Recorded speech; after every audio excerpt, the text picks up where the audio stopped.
Hello all my crafty people out there. Guess what we're up to this week? My name is Stephanie, if you haven't been here before. I upcycle clothing, generally, and most of it's thrifted clothing. Every once in a while I have to purchase something. Well, I have thrifted the all-time winner here. This is a full set of tails. The shirt doesn't go with it, but the tails and the pants are complete. I think I paid, I don't know, 15 bucks for it. It fits, which is awesome. I've just got a white tux shirt underneath it. This, like I said, this doesn't go with it. But down here, it is Mardi Gras. And a lot of people like to take these tails and dress them up and make them their fun wear for downtown parades. So I'm going to take this Goodwill piece and make the jacket something really cute to wear for Mardi Gras. And then the pants, which are kind of long on me, but they do fit. And by the way, there's a whole lot of sizing in these. Oh my God, I could change them to 20 different sizes. I'm jealous. But anyway, these comfy pants, I'm going to change them into joggers. So we'll see how many videos this takes, but I think I can get the jacket done pretty good. I've got a lot of stuff I've bought locally that is Mardi Gras related, some trim and stuff like that, and we might have to do something really fancy on the back, do some shoulder stuff. I don't know. We're gonna make it cute. So I just want to let y'all know we're gonna be working on some Mardi Gras. So let's go have some fun.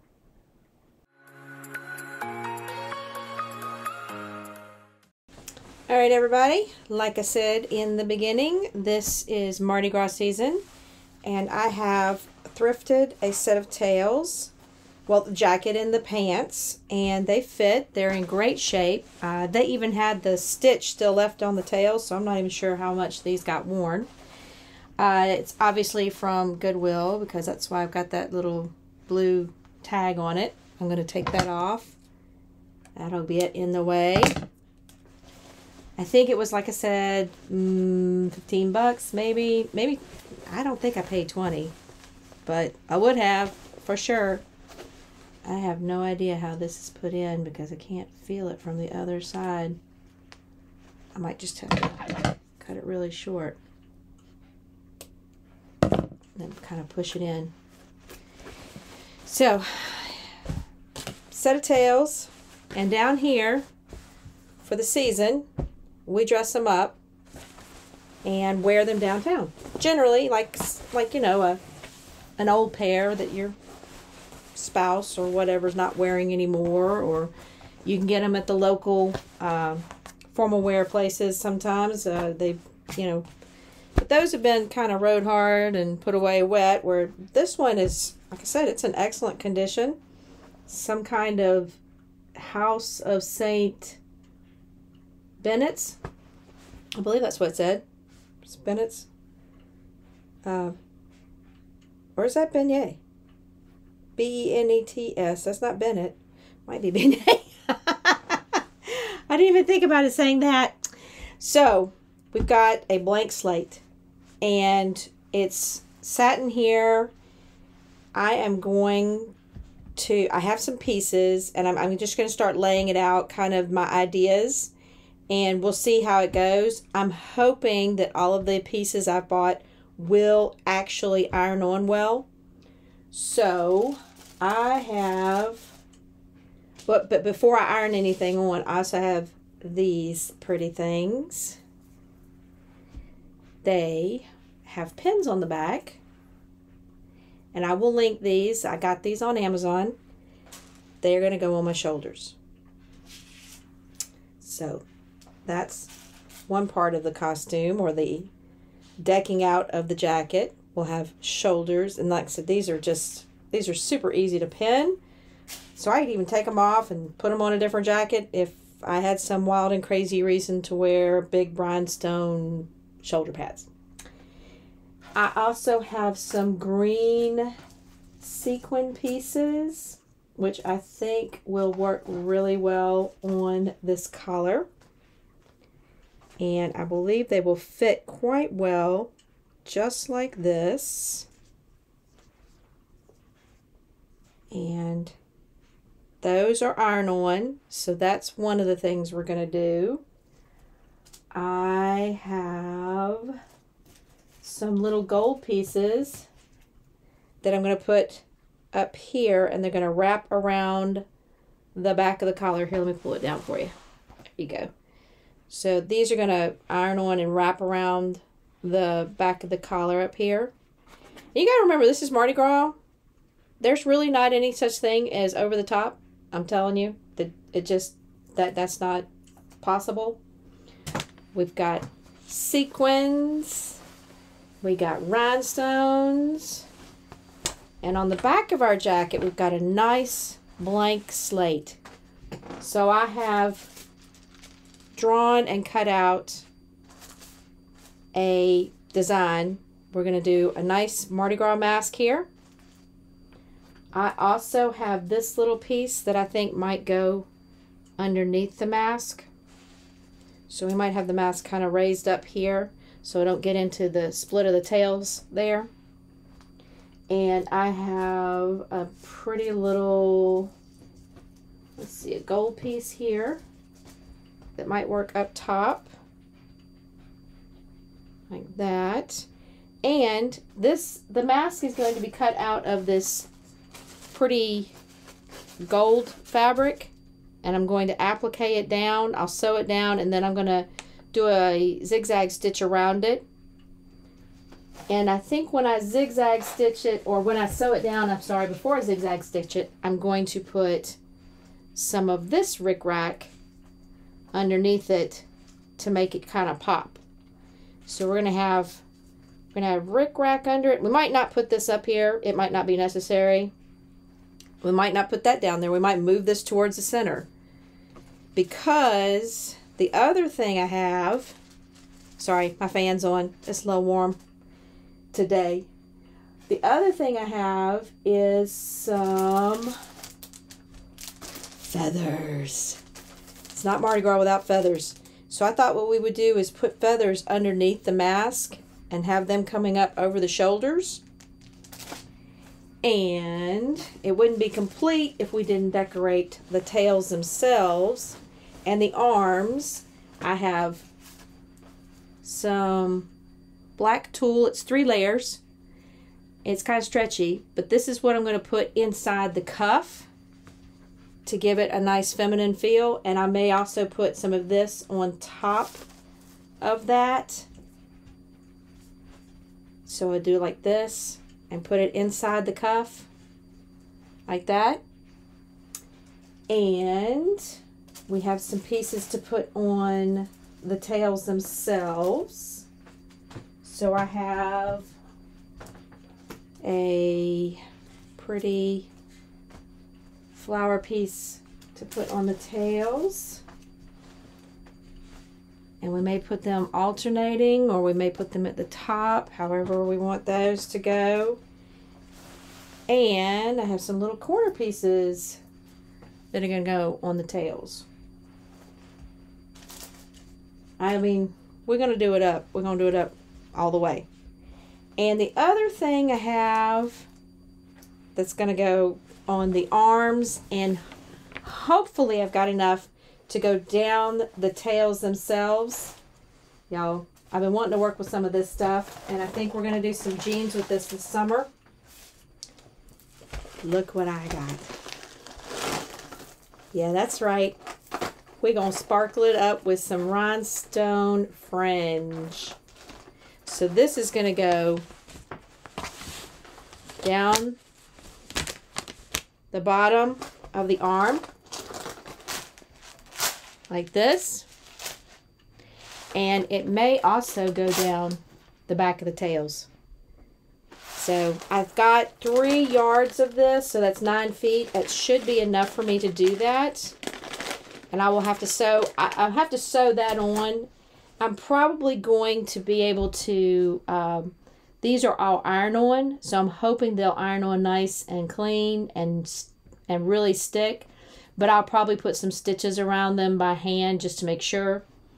The mask I will have to stitch on by hand. Well, not by hand, by machine.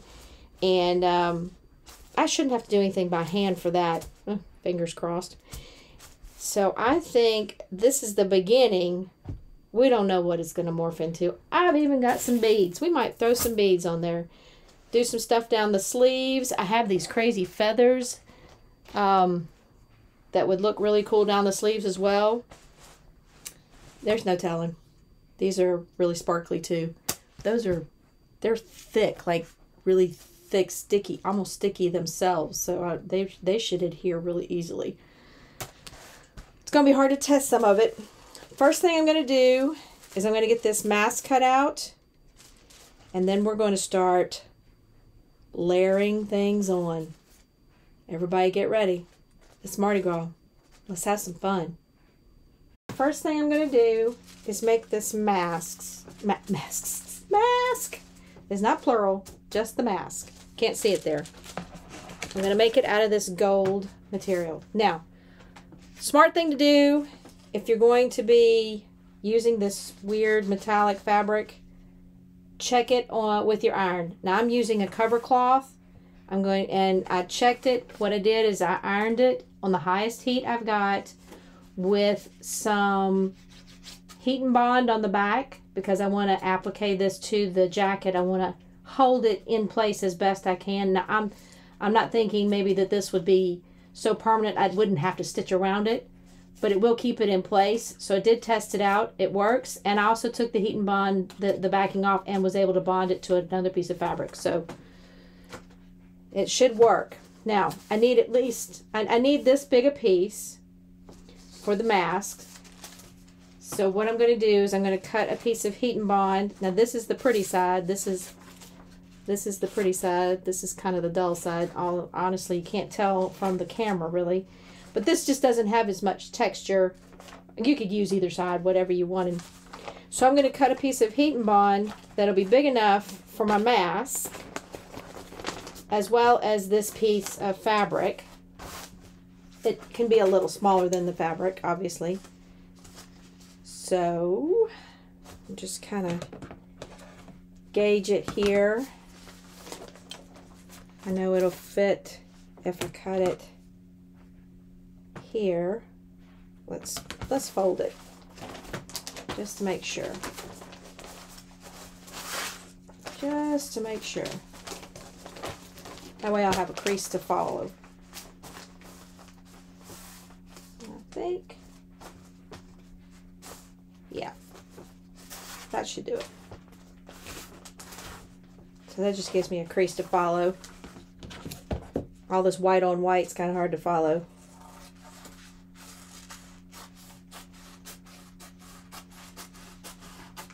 So this is some heavy duty heat and bond. Ultra Hold. I'll link that down below too. And I don't need it quite this long, so I'm going to cut off a little bit here. And that should do it. I saved just about every little piece though, because you never know. So yeah, that's going to cover that piece.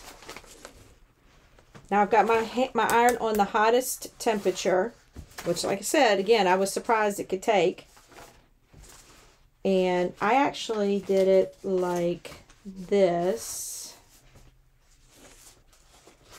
with it on the bottom like this, the sticky side up, like that. And then you just kind of hold it down. Make sure you get your cloth over the whole thing. This is just a flour sack kind of cloth I got at Walmart, but they come in handy. So I'm just going to iron this on, and once I iron this on, I should be able to cut out my mask and iron it on to the jacket, the back. Now the only debate I had was, do I want the mask to be straight across and perfectly even, or do I want it to be a little slanted and have a little interest to it? I think I'm going to go straight, and the reason I think the reason I'm going straight is because it'll give me an even look with the feathers that I'm going to put underneath it. And they could probably come up over my shoulders in a better even way. So I'm just going to sit and press this for a second, and then we'll cut out the mask. Now I'm just going to trace my mask onto the back. Since this paper's here, it'll make it easy to cut out from this side, and I won't have to pin it or do anything special to get it to sit on this fabric while I cut it out. Now I just drew this, so not the artist in the family by any means. There we go. And I may even fold this in half, so I just have to cut it out once.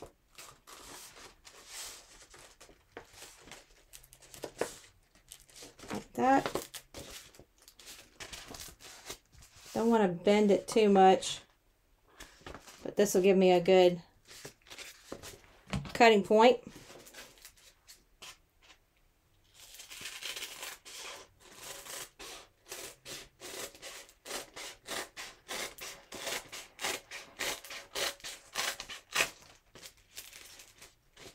See how I messed that up? Just come back. Hold it together. Hold it together.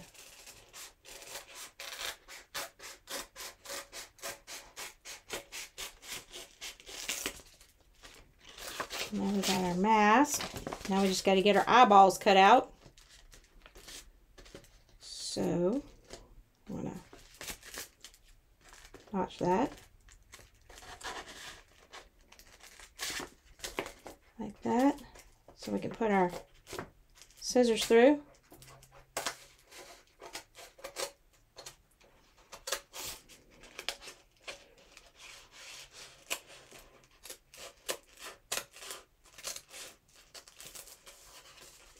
Just make sure you keep them even.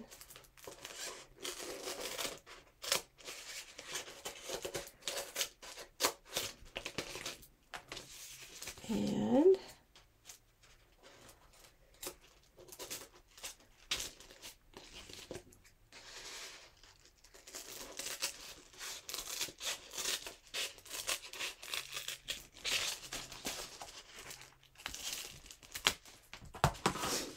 all right, now that will be our mask. Cut that little divot out right there. And I will, like I said, since I got the applique stuff on it, I can applique it down, iron it down, and then we'll sew around it with the a zigzag.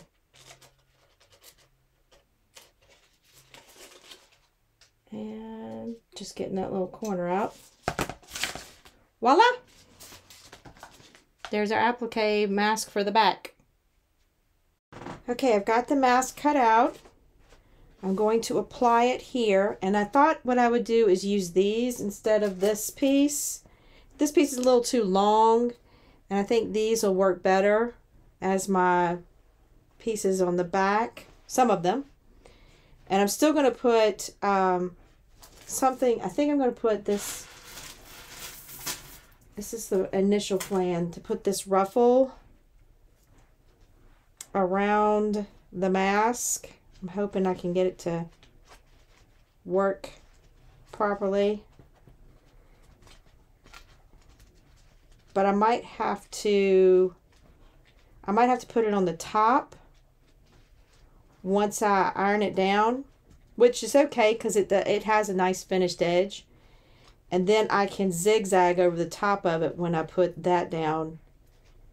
And that'll help finish it off. That way I'll have the green, yellow, or gold and purple all together. And this will go centered right down the center seam. So let me get my ironing board out and we'll get this all put together. Or at least started. And I had to kind of open the jacket up, which of course makes it bubbly. And make sure from the other side it still looks straight. Got to travel around here. I think it's pretty straight. So let's iron this on. And remember, people that are generally alcoholically induced will be looking at this, so if it's not straight, they won't notice. Just want to make sure.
Okay, the next thing we're going to do, oh, I add a little piece up here too. So I just thought it looked good. So the next thing we're going to do is we're going to take this trim. I'm going to go to the sewing machine and I'm going to add this trim around the edges. And I'm going to start it in a corner. And I think I'm trying to decide if I should do it like this. Maybe I should do it like this. And that way I can overlap it and I can put the feathers in the corner and cover up that seam. And I'm just kind of almost mitering this corner here to get it to turn, which is fine for me. It doesn't have to be fancy, but I think that'll work. The rest of it should be pretty smooth until I get to this, and then I'll miter it in the opposite direction. So let's go to the sewing machine and work on putting our gaudy fringe on. Okay, we're at the machine and I'm going to put this rickrack on, and I'm going to do it right off the spool. In other words, I'm not going to cut it because you just never know. It's always easier to do it off the spool if you can. I'm going to start in a corner up here. And the reason I'm starting up here in this corner is I'm going to put some feathers up here. Oh, I'm sorry, you can't see. I'm going to start up in the corner and I'm going to put some feathers up here. So they're going to kind of cover up this seam. I'm hoping, I'm gonna leave it open. I'm gonna start a little over here and leave this open so I can tuck it under when I get it to meet and at least make a clean meat of it. It's weird, funky sequin. That's Mardi Gras, without a doubt. So I'm gonna leave my spool over here. Try to work from that direction. I want to try and make sure that I get in here with my lining straight and my all my sleeves and all the exterior stuff as much out of the way as possible. I put some, you can't really see it real well, but I put purple thread in here, and the reason I did that is so I can see the seam, because I'm going to go over that seam with a zigzag, and I'm probably going to use one of my embroidery threads. So I'm just going to, instead of talking about this, I'm just going to start, and I'm going to probably let y'all fast forward through this craziness.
Okay, I got the rickrack around the face, around the mask.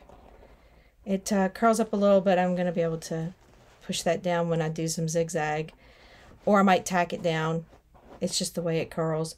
But I'm going to do zigzag around the eyes right now, so they'll be nice and secure.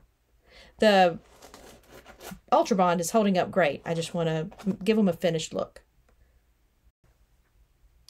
Okay, I've got the jacket hanging up. I've tucked the sleeves in to the top of the hanger. So this is just the tails that you're seeing here.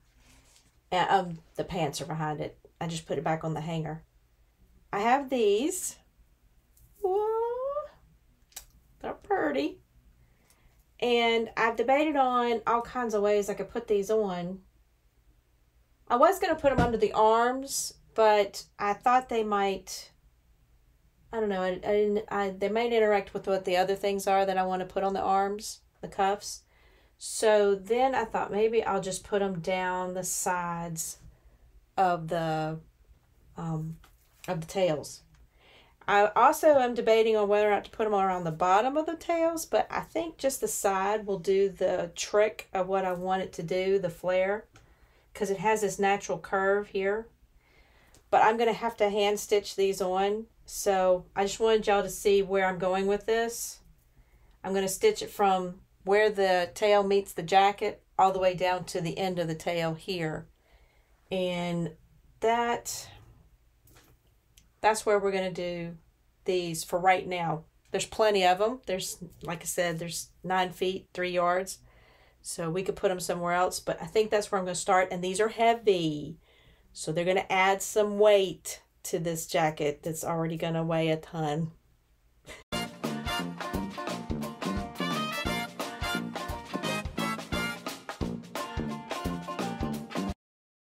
What I'm working on right now is I'm going to add some flouncy cuffs. Now I have this 3-layer piece of, it's kind of like a tulle, but it's not tulle, it's I don't know what you'd call it. Yeah, I guess it's tulle. So I'm adding the tulle along with this rickrack that I put on around the mask. So it'll give the cuff a little more, I don't know, kind of flounce, kind of a feminine appeal, feminine look, whatever. You know what I'm talking about. I'm going to do this to both of the cuffs. Now I've got it pinned right now where this and this are right underneath the cuff. And I think I can open it up on the machine enough to go around it without having to put it over the arm, because there's this little split where the button is between the sides to make it look like there's a buttoned cuff. It's a false button, but it'll be open enough where I can go around from here. And I'm going to have hopefully enough to do both. I think I should have enough to do both. Might have to stretch it a little. It does stretch, which is good. That works for me. And I'm going to go ahead and clip it on this this stuff, because this stuff is on the spool and it's maddening to try and keep this straight. So I'm going to clip a little extra, obviously, but it doesn't matter. I have tons. So that's what I'm going to go over to the sewing machine and do next. All right, I got an idea. I love these feathers, but they don't work on the shoulders like I wanted them to behind the mask. So I was thinking about making them a pocket decoration for like in the front.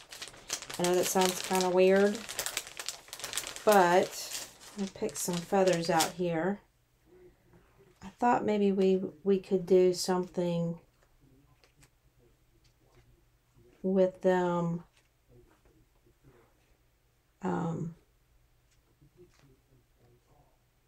and put them on something stiff so I could put them in the pocket.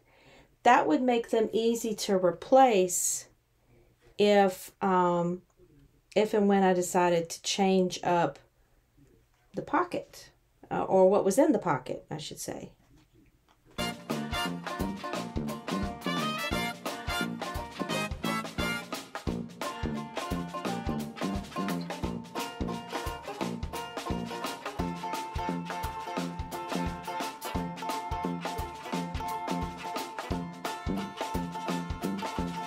That. And then I'm going to hot glue them to this piece of denim again to make sure that they are something I can just slip into the pocket. I'm wondering if I need to add another purple one. Maybe behind this. Purple's my favorite, but I know you got to give credit to all three of the colors. Something kind of like that. I got my hot glue gun over here heating up. I generally don't hot glue things because I think that's kind of temporary, obviously. But I think I'm going to cut this piece of denim maybe about this big so I can fold it in half like this and hold the feathers. Now it's going to be kind of a quick job of it. I got to do it kind of quick because I got to, this glue will set really fast. So let's have it kind of picked up in our hand like that.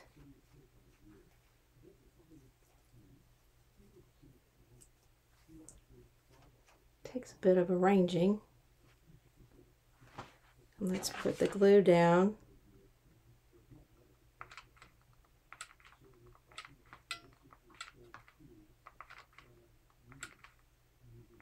Start there. Put these down. Spread them out. Put a little more glue on top.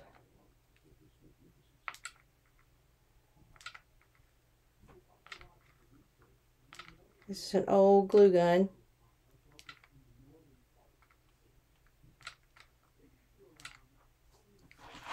Let's put it like that. Let's see if we can encase them kind of like this. And then we'll be able to just kind of slip it into the pocket. I'll trim it up after it dries.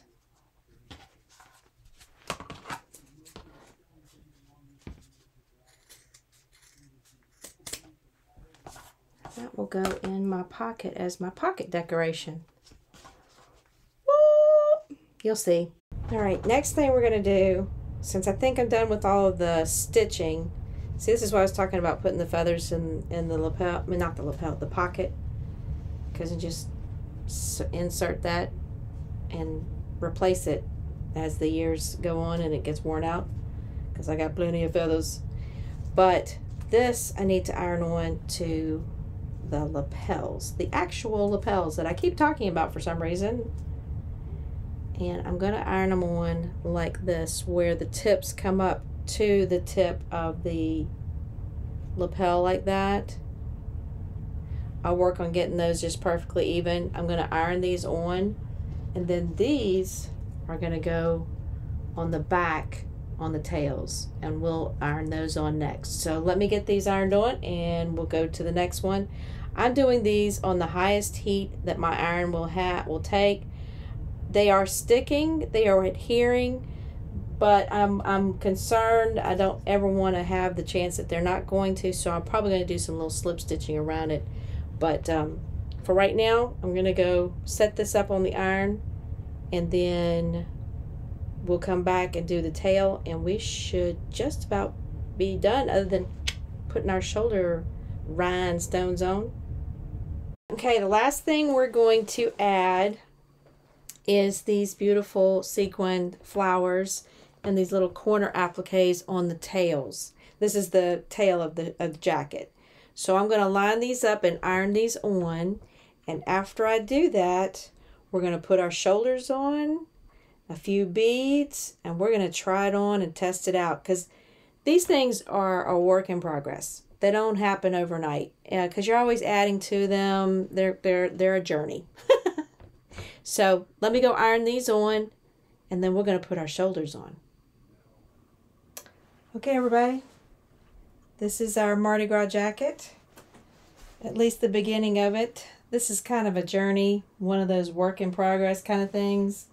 It'll change up each year. A pin will be added, some feathers, some beads. But so far, we have green sequins lapel. We have our nice fluffy cuffs. We have our feather in a pocket.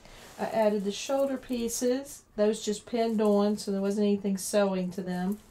And I put some beads underneath this one for one side. And you can see those. And then in the back, we've got our mask and our green sequins, and hopefully you can see my flowers down here and the rhinestones that run down the side. So, like I said, this will probably grow with the years, but it's a great start. If you like this kind of stuff, upcycling, changing things up, like I said, I paid $15 for a set of tails so I can do this with them. I'm still going to change the pants into some joggers, make them comfy. But it was a lot of fun. And it's creative and different. And Mardi Gras is definitely our season down here. So if you like this kind of stuff, again, like, subscribe, comment. Let me know what you think. If you got some ideas, send them my way. And I will catch you on the flip side of our next project.